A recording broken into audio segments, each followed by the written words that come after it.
Don José Blandón Castillo, comentarios internacionales. Buenos días, Fernando. Buenos días. Buenos días a toda nuestra audiencia. Oiga, antes que nada, lo primero siempre es lo primero. Feliz año nuevo para todos. Espero que usted le haya pasado muy bien. Muy bien. Por acá, por la capital, estaba Sandra Sandoval.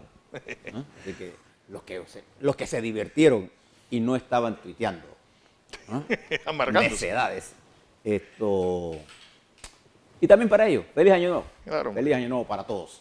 Oiga, rescatando esa interesante revisión que nos dio usted de la historia, fíjese que este golpe del 31 del año 1931 de Acción Comunal es el producto de una acumulación de fuerzas que venía en la nación. Usted recuerda en la historia nacional que el 28, bajo la administración del presidente Chiari, fue la lucha inquilinaria.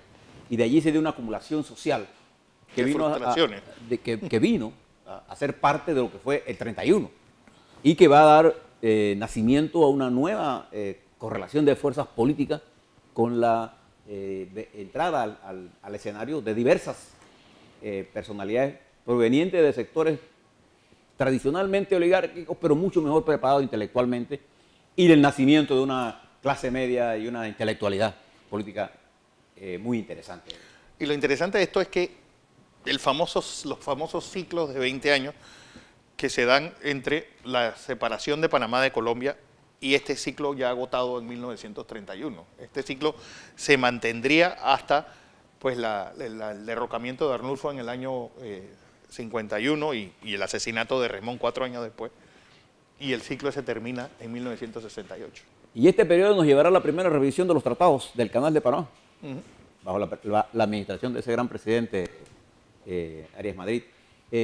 Pero además nos llevará en el 45 a la reforma constitucional, para caer posteriormente en la impronta de Remón, lo que se conoció en el argot popular como el remonato, la época de la persecución anticomunista más fuerte del país, coincidiendo con el desarrollo del macartismo en los Estados Unidos.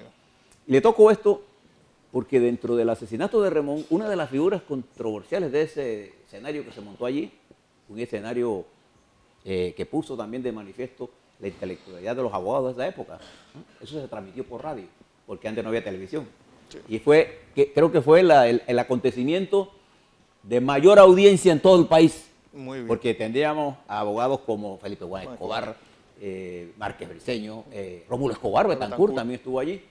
Pero recuerde también, muy cercano a esta fecha, en 1969, uno de los protagonistas de esa conspiración contra Guisado, ¿cómo se llama? Miró, aparecería muerto por ahí por Chepo. 1 de enero del 70. En estas fechas apareció muerto como un ajuste de cuenta posterior a todos estos eventos. Esa es la importancia de estudiar la historia. Rápidamente, antes de volver, porque tendremos un día muy agitado en el día de hoy, todo el mes de enero, ahora se los cuento. Le quiero llamar la atención a una situación que está pasando en el mundo, que es muy hecha la preocupación que siente el Papa. Ustedes han oído hablar de una república que se llama Yemen. Yemen o Yemen, como usted quiera pronunciarla. Es un país con 27 millones de habitantes, 27 millones y medio, Fernando. Y 21 millones de esa población carecen de alimentos, de agua, de salud y de combustibles para moverse. Una de las grandes tragedias de la humanidad está ocurriendo en esa área, un país del mundo árabe, bombardeado por un país de árabe, que es Arabia Saudita, con una niñez, mientras nosotros comíamos, también aquí nuestra niñez, una parte sufre de hambre, pero allá es una cosa extraordinariamente cruel. La más cruel de las torturas es la tortura de un niño con hambre cuando se acuesta. Y paralelo a este desarrollo de Yemen, está ocurriendo un levantamiento, una explosión social en Irán, motivada por las medidas de autoridad que Irán, el gobierno se vio en la necesidad de implementar por el bloqueo que le han dado. A pesar de ser Irán un país poderoso en términos de su disponibilidad de petróleo, el cerco que le han montado y la caída de los precios motivó una serie de ajustes que no lo calcularon bien y tiene al país revuelto, sin duda alguna, con las manos de sus enemigos metidos hasta el cuello. Esa es la región de la conspiración permanente. En los Estados Unidos, fíjese que el mundo que arrancamos en boca del secretario general de la ONU, enfrenta los siguientes riesgos. El primer riesgo que tenemos es el riesgo nuclear, entre la confrontación con Corea del Norte, y ahora se añade lo siguiente, fíjese, el presidente de los Estados Unidos, Donald Trump, en el primer tuit de este año, dice que Pakistán ha jugado y no merece nada. Pakistán es una nación con armas nucleares. Con armas nucleares, y ya el presidente Trump, de una forma poco responsable, ataca contra una nación que le guste a él o no le guste, es parte de la estabilidad o inestabilidad de la región. Y no es cualquier nación, sí, porque Pakistán, con todo su poderío y toda su pobreza, tiene armas nucleares, igual que la India, igual que Israel. O sea, estamos hablando del problema nuclear. Y uno de los otros problemas que confronta este mundo son los conflictos armados. Yemen, Siria, Irak, el Congo, Libia, en fin. Los conflictos armados constituyen otro de los elementos. El otro es el cambio climático. ¿Qué día es hoy? Está lloviendo. El frío es intenso en los Estados Unidos. No confunda el tiempo con el clima. No haga lo que dice el señor Trump, que él confunde el tiempo. Puede que haya lluvia y después, o puede que esté nevando. En Nueva York pasó frío, uno de los fríos más grandes de su periodo. El clima, el cambio climático, el calentamiento global, es una tendencia del clima, no es una coyuntura del tiempo. Y sin duda alguna, todos estos desastres que están ocurriendo tienen que ver mucho con este calentamiento global, que también tiene sus efectos en fenómenos atmosféricos que se hacen cada vez más complejos. Bueno, todo eso está ocurriendo. La migración y el terrorismo continuarán siendo las amenazas globales. Mientras en Perú, aquí en nuestro continente, mi querido amigo Fernando, el presidente PPK, para hacérselo más amigable, dice que el indulto va. Eso se queda allí. A pesar de las grandes protestas que ha generado el indulto a Fujimori, él va a reconstruir su gabinete. Esperen lo que les voy a decir. Mírenlo. En ese gabinete van a haber fuerzas del Fujimori. Van a haber independientes. Ese fue el acuerdo que se firmó, que se llegó. No, los acuerdos de la naturaleza no se firman. Y una cosa interesante, Corea del Norte y Corea del Sur coquetean entre abrir un camino al diálogo. Lo citaron para el 9 de enero también, no tiene nada que ver con Panamá. Pero el 9 de enero hay una fecha propuesta. Recuerden que el presidente de Corea del Sur nació en Corea del Norte y es un socialista, un hombre de izquierda, para que tengan claro el panorama de lo que estamos hablando. Y España sigue en el mismo caos que la dejamos, con la misma incapacidad del señor presidente de ese país, de ese reino, de no entender la nueva relación que ha surgido. España necesita una reforma constitucional para resolver el problema de la unidad de España y apostar nosotros, yo apuesto a la unidad de España. España desunida sería un desastre, tanto para España como para Europa y también para nosotros. Nosotros no ganamos nada con el caos. Nosotros, los panameños, ganamos en la paz del mundo. Por eso que la lucha por la paz constituye uno de los elementos más importantes para nosotros. Quisiera enviar a través de este medio mi más profunda solidaridad al pueblo de Costa Rica y al gobierno de Costa Rica por el accidente que se dio este fin de semana de ayer, en donde un avión se estrelló y los 12 pasajeros, 10 norteamericanos, murieron en ese accidente. Mi solidaridad con el hermano pueblo de Costa Rica. Y les advierto a todos, está lloviendo a lo largo del territorio nacional, tengan mucho cuidado. Tengan mucho cuidado. A la vuelta, vamos a hablar del Panamá, que arranca en el 18. Así es. Comentarios nacionales del ingeniero José Blandón Castillo. Perdón, te decía que es importante seguir la historia, porque entramos a una época de inicio de un proceso político electoral. El 5 de mayo del año 18 de este año. 4 meses. Entre 4 meses y un par de días, el Tribunal Electoral anunciará la apertura del proceso electoral. Fíjese el mes de enero. Hoy, martes 2, el presidente de la República deberá comparecer ante la Asamblea Nacional para el segundo periodo del el segundo periodo del cuarto año de la Asamblea Nacional para dar su mensaje a la nación. Ahora le hablo sobre las expectativas que hay sobre eso. Pero además de eso, durante esta semana, el Ministerio Público tendrá que darnos un balance de dónde están parados. Varios casos importantes. Voy a mencionar algunos.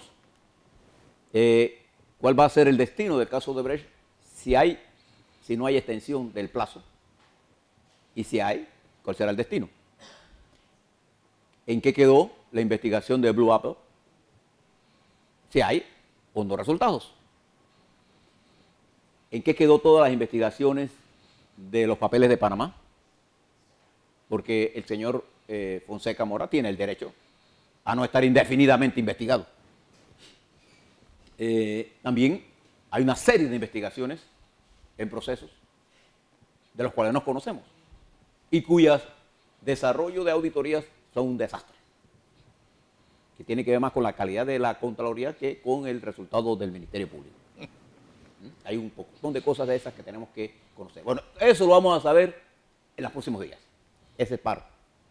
También nosotros tendremos el 21 de enero de este año las elecciones, digamos, más importantes de partidos políticos porque se trata de cambio democrático. Y lo digo no porque se trata de cambio democrático, sino porque es una realidad. Esas son las elecciones de un partido de las más importantes antes de las primarias de cualquier partido. ¿Y por qué son importantes? Porque en ellas se define la suerte de la dirección política de Ricardo Martinelli o la suerte de la dirección política bajo la dirección de Rómulo Rux. Y al final, quien gane de ellos, la suerte de cambio democrático, se permanece unido o se cinde, o queda desunido. Eso se va a saber en los próximos días. Y va a haber de aquí a ese periodo toda una campaña electoral. De hecho, una parte de lo que está pasando del tranque de la Asamblea tiene que ver con que estas elecciones son el 21 de enero. La semana siguiente el Partido Revolucionario Democrático tendrá una reunión de su Congreso para aprobar su calendario electoral y las reformas a sus estatutos para ponerlo al día con las reformas electorales de la ley electoral. El Partido Panameñista ya tiene su dirección, el Partido Revolucionario tiene su dirección, la dirección que se va a debatir, va a ir a votación será la de Cambio Democrático. El FAP tiene su dirección, el Partido Nuevo Alianza tiene su dirección, el Partido Popular va en la busca de renovar su dirección, el Molirena tiene que hacer sus convenciones y va a haber, digamos, el precalentamiento. Todavía ese no es el proceso electoral. Pero además de eso, hay una disputa por una concentración que ha llevado el 9 de enero. Bueno, todo el que quiere marchar, después que pida los permisos, tiene el derecho de marchar. No hay ningún impedimento, ni le veo tampoco qué cosa tan trascendental va a pasar si hace o no. Lo único que yo veo es que hay gente que no entiende realmente el valor de los hechos históricos. Las naciones están hechas de símbolos. La bandera es un símbolo. Si usted lo mira objetivamente es un trapo.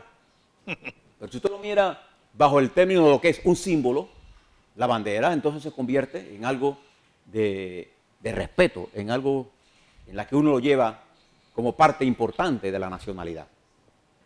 Es un símbolo. El escudo es un símbolo. La moneda es otro símbolo.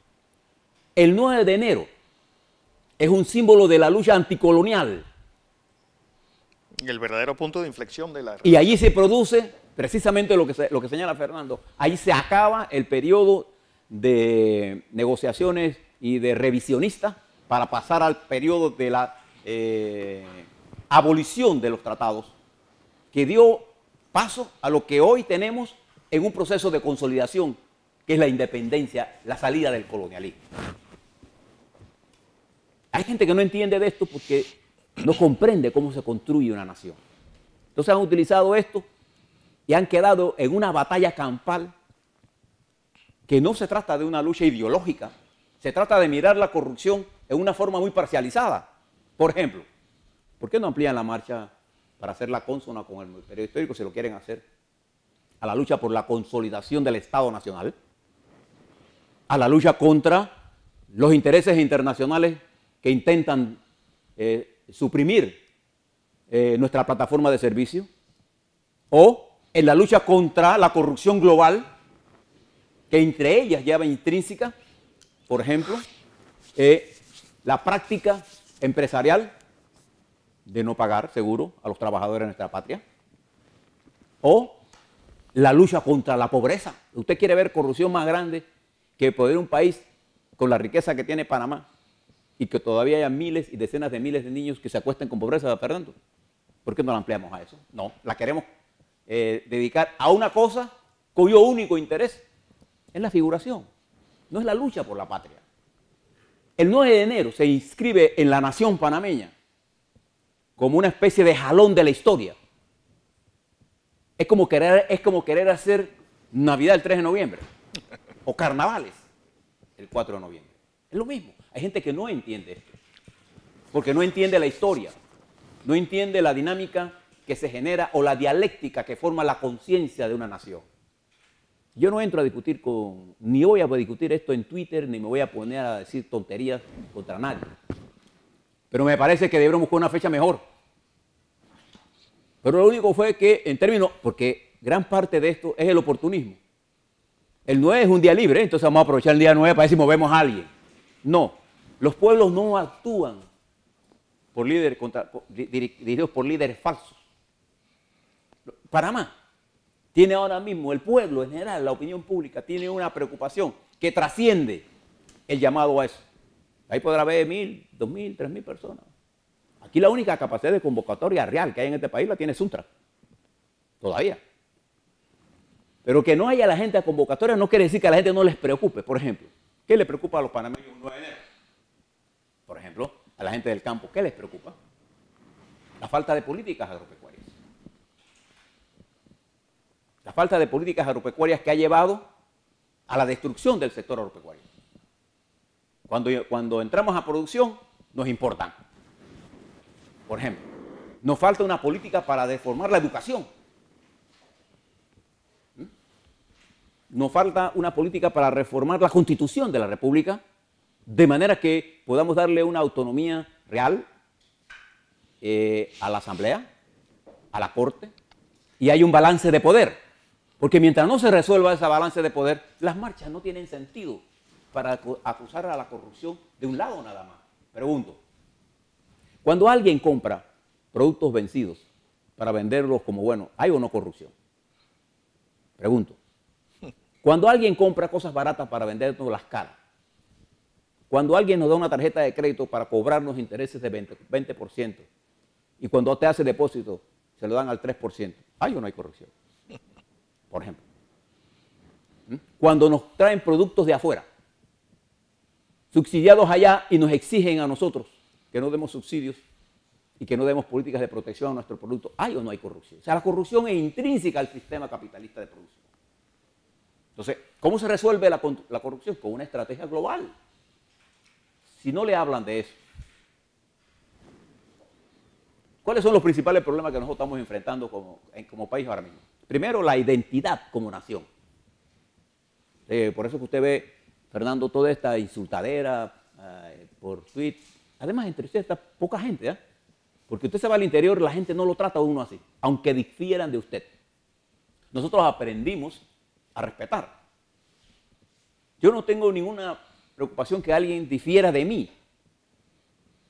Eso es su derecho. Además, yo prefiero estudiantes que piensen contrario a mí, pero que piensen. Y yo he sido profesor durante muchos años y siempre me ha interesado que los estudiantes pregunten y discrepen, que estén de acuerdo conmigo, porque esa no es la idea. Y fíjese, le hablo de todo esto porque frente a eso se quieren hacer los mártires de una causa que no existe. Yo no veo ningún compromiso de clase, una entrega de clases. de complicidad de clase, para llamarlo en el lenguaje dialéctico, entre los que mueven esa marcha anticorrupción y los pobres de este país. No veo, por ejemplo, en la lucha anticorrupción, una campaña contra las inmobiliarias que construyen edificios que destruyen nuestro entorno ambiental. No lo veo. No veo entender el problema. Entonces, si hacen lo único que van a hacer es que van a utilizar el 9 de enero y van a generar una polémica, si ahora sí es hostil, frente a sectores, entre ellos yo me incluyo y no entro a la polémica hostil, que considero que nunca debieron hacer una marcha el 9 de enero. Porque el 9 de enero van a haber actos de honor a los mártires que no cayeron por la causa de la corrupción, sino que cayeron por una causa superior, que era la corrupción que el sistema colonial nos impuso al arrebatarnos nuestro principal recurso. Eso era un acto de corrupción. Bueno, esos jóvenes murieron por eso. Y esa conciencia nacional hay que respetarla. Yo soy de los que piensa que el oportunismo surge siempre en la medida en que los dirigentes políticos no salen a dar el pecho por las causas importantes que hay. Yo soy un hombre optimista del futuro del país. Yo, porque tengo una concepción dialéctica de la historia panameña, me puedo sentir optimista del desarrollo. Yo le voy a dar algunas cifras. Yo voy a utilizar el gobierno que quieren llevarlo a la marcha esta, porque todo se concreta a ese periodo. En la administración de Ricardo Martinelli, voy a utilizar un eufemismo, si se quiere, que el economista Felipe Chapman, un joven muy inteligente, escribe en el periódico La Prensa, creo. Sí, en La Prensa, sí. No creo, no, es. Hace un análisis. En la administración de Ricardo Martinelli, la economía panameña creció a una tasa neta, sí, quitando la inflación, casi de 8,5%. Ahora está creciendo a 5,5%. Si usted ve la diferencia, dice Chapman, lo digo yo también, hay una caída de la velocidad de crecimiento de 35%. O sea, en la administración Martinelli, la economía crecía a 35% más que la que crece en Varela. Cuando crece en Varela es malo, no, es bueno ese crecimiento. Es como si dijera, voy a usar la analogía de Chapman, un carro va, oye, pero voy a usar otra cifra. Un carro va a 100 kilómetros, la economía con Martinelli iba a 100 kilómetros, la economía con Varela va a 65 kilómetros. Pero va caminando, la más grande de América Latina. ¿Ves la diferencia? El ingreso per cápita en Panamá es de 24.280. En Chile, que es la economía más próspera, ¿se acuerdan cuando hablan del modelo de Chile? Es de 24.590. Apenas unos $200 per cápita más. Si nosotros mantenemos este nivel, y lo vamos a mantener, vamos a sobrepasar a Chile. Y vamos a ser el país con el ingreso per cápita más alto del mundo. De América. De América, perdón. De América Latina. De América Latina. Eso es lo que son estos números. ¿Eso resuelve los problemas de los pobres? No. Pero lo que está indicando es que se está generando riqueza que, aunque se está repartiendo desigualmente y con menos oportunidades para los más pobres, si actuáramos inteligentemente y con una visión de dirigentes y de estadistas, eso lo podremos revertir para que el desarrollo toque a esa gente. Pero eso no va a ser con políticas de populismo barato. Por eso yo me siento optimista. ¿Y por qué fue posible todo ese desarrollo bajo la administración Martínez, señores que hacen la marcha del 9 de enero? El 9 de enero. Porque los jóvenes del 9 de enero, en 1964, nuestra juventud salió a las calles para aportar su sangre por una causa que al final retornó nuestro principal recurso. Y es el retorno de ese recurso el que hizo posible o hace posible que nuestra economía tenga este vertiginoso crecimiento que comenzó al final del año de la administración de Mireya Moscoso, se mantuvo bajo la administración Martín Torrijos y cobró su máxima velocidad con Ricardo Martinelli y mantiene una velocidad aceptable bajo la administración del presidente Varela. La economía habla. Entonces, no tengo ninguna razón para no sentirme optimista y no caer en la coyuntura para estar diciendo tonterías de que el país se está acabando, de que no vamos a ir para que Martinelli acabó este país. Eso no es cierto. Claro que se cometieron errores, como se cometen ahora y se seguirán cometiendo. Pero ahora necesitamos un ajuste estructural. Si alguien no le habla de estas cosas, no le está hablando la verdad. Y fíjese las cosas que están en la preocupación de nuestra gente. Seguridad ciudadana. Seguridad ciudadana. Mire usted cómo la policía resuelve esta seguridad ciudadana. Con tranques, haciendo ¿qué cosa? Retenes. Todos los fines de semana. Para completarnos la semana completa de tranque, la policía se encarga de hacer retenes. ¿Para qué? Para demostrar que están trabajando, lo que están haciendo es la vida más imposible y llenando de odio y rencor a la gente contra la policía. ¿Qué importancia tiene hacer un operativo en Veracruz a las 8 de la mañana? A ver. O en la cinta costera. A ver. ¿Para qué cosa? O cada policía que se le ocurre para y hace un tranque, pues. Porque ellos son la autoridad, ellos no son la autoridad, pero bueno, ese es un caos. Porque la policía no tiene una estrategia para ver este problema. Y requiere cambios estructurales la Policía Nacional, hombre. Tenemos demasiados comisionados dirigiendo un ejército que no tiene liderazgo. No hay liderazgo policíaco. Y lo que son las inteligencias policíacas la utilizan para ver a los políticos o vernos a nosotros. El problema del salario y precios, que es una teoría que aquí Fernando le habló otra vez. Precios y salarios son cosas que hay que plantearlas en su verdadera dimensión. El panameño tiene un problema de precios y salarios, pero también tiene un problema de su estructura de gasto. Al estar comprando servicios como los celulares, por ejemplo, altamente caros, y ellos no protestan por eso, pero no pagan la basura. ¿No? Y hay aquí un montón de gente que no paga el agua y quiere agua 24 horas. Y usted no ve a todos estos leguleyos hablando de que necesitamos agua para el pueblo, ¿sí? ¿Y quién la va a pagar? Si ya el pueblo tiene agua, pero no la paga. Necesitamos es creer. ¿Por qué el pueblo panameño apoyó la lucha de reivindicación nacional y acompañó al general Torrijos en el jalón final generacional? Porque creía en la causa. Había una religión que unía a los panameños. El panameño cree en la causa que es Panamá. Lo que no cree en la demagogia. Entonces este es un país que aspira a cosas más grandes y tiene el derecho a esa aspiración. Nosotros tenemos que satisfacer ese derecho. Bueno, fíjense lo que va a pasar hoy. Hoy arranca una asamblea con dos problemas. Primero, el problema de la ratificación de las magistradas propuestas por el gobierno. Y fíjense, mírelo fríamente. Si va a una votación y no se logra los votos, vendrán otros dos candidatos nuevos. ¿Y cuál es el problema? El problema.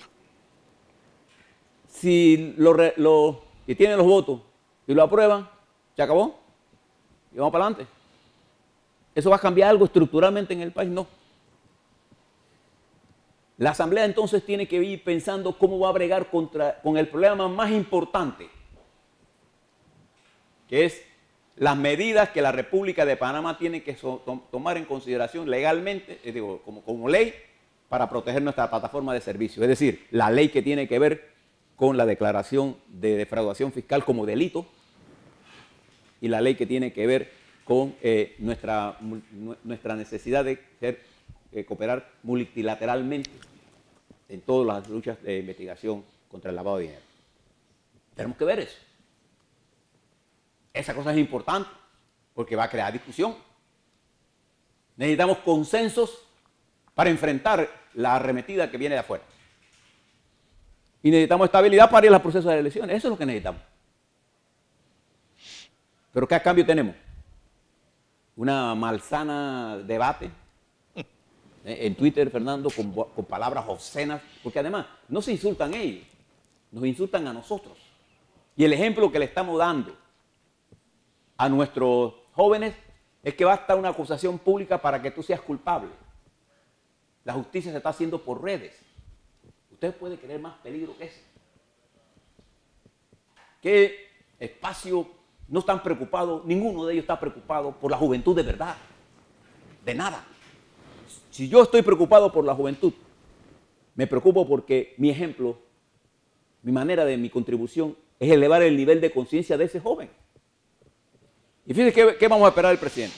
El presidente debiera entender hoy que su discurso debiera ser un discurso conceptual, de orientación a la nación. Pero va a ser, como todos los presidentes, una especie de día de logros. A decirnos cuántas casas han hecho, cuántos servicios han hecho, cuántas cambios están haciendo, y entonces la gente se va a dormir. El presidente debiera hablarnos sobre cuáles van a ser sus estrategias para cohesionar la nación frente al ataque internacional, a la plataforma de servicio nuestro. ¿Cuál va a ser su incorporación de nuestra fuerza laboral y nuestros empresarios a el nuevo camino que abre las relaciones con la República Popular China? ¿Cuál va a ser la participación? ¿O va a haber negocios sin la participación de nuestros obreros y de nuestros empresarios que puedan lastimar nuestra economía? Esas son las cosas que el presidente deberá hablar hoy. ¿Cuáles son su compromiso de llevarnos a un proceso electoral en paz y en calma? El compromiso de él de no interferir más en la justicia. Eso es lo que esperaríamos. Pero usted se va a mirar. Va a ser un discurso de 25 minutos lleno de logros y logros, pero no hay una articulación que entusiasme al elector y que se vea representado ahí. Ojalá me equivoque, pero toma apuestas. De manera que nosotros le vamos a dar toda la información que surja con la objetividad y las cosas que diga buenas las resaltaremos. Pero en el balance político, aquí tenemos una nación entre sus dirigentes políticos atrapados en un discurso infantil, falto de coherencia, llenos de ataques y llenos de insultos. Fernando, no veo esa capacidad de entender lo que está ocurriendo. Y estamos lejos del proceso electoral, ¿eh? Y entonces, sí veo entonces un país buscando, elevando los niveles de conciencia y de participación con más calma que el apuro de los jóvenes o viejos que aspiran a pescar en río revuelto. Yo le doy un consejo a todos ustedes. No síganos a nosotros conversando en la mañana y no se llene de ira escuchando tonterías. Hay que leer, hay que aprender, pero sobre todo hay que observar y participar en la construcción del futuro. No les deseo que el 18 sea mejor, el 18 será mejor en la medida en que todos, como sociedad, hagamos nuestra contribución para que el país sea mejor. Y la única forma de ser mejor es hacer las reformas estructurales que el país requiere en paz, con más democracia y más participación. Así será.